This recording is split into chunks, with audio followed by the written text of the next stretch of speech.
Saudara, harga beras di kota Banda Aceh dari hari ke hari semakin melambung tinggi. Pedagang minta Bulog segera salurkan beras stabilisasi pasokan dan harga pangan. SPHP. Sebelumnya harga beras lokal kategori medium di pasaran kota Banda Aceh Rp220.000 per karung isi 15 kg melambung menjadi Rp230.000 per karung. Sedangkan beras lokal lainnya, asal Belang Bintang dan Tangse mencapai Rp235.000 per karung ukuran 15 kg.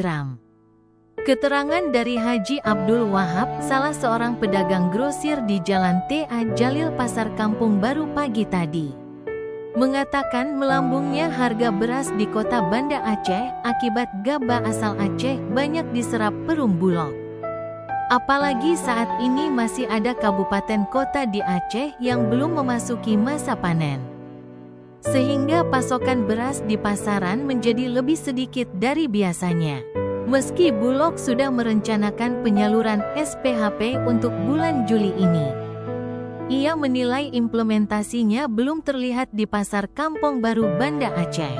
Padahal keterlambatan ini justru memberi ruang bagi harga beras terus melambung. Yang dari kilang itu kategori medium lah, yang dari kilang nggak ada yang premium, nggak ada. Memang orang itu pun nggak dapat. Dibandingkan minggu lalu dengan minggu ini, harganya ada kenaikan? Ya, ada kenaikan sedikit. Oh, gitu. Karena nggak ada barang, itu aja Pak. Oke. Nah, itulah kami mohon sama pemerintah minta. Ya, agak segera disalurkan ya. Udah dengar Pak, di daerah lain udah disalurkan? Ya, itu cuman katanya di Pasaraya itu di apa? Almahira. Lamdingin Almahira itu nggak semua juga, ada berapa orang. Kenapa ini belum? Kami nggak tahu Pak. Belum tahu. Ini kan pasar termasuk pasar besar juga kan? Ya, kalau dulu di sini ya pasar Kampung Baru diutamakan kan. Humas Perum Bulog Aceh Rian yang dikonfirmasi TVRI via handphone mengakui sudah menyalurkan beras SPHP ke beberapa pasar guna mengatasi harga beras yang semakin melambung.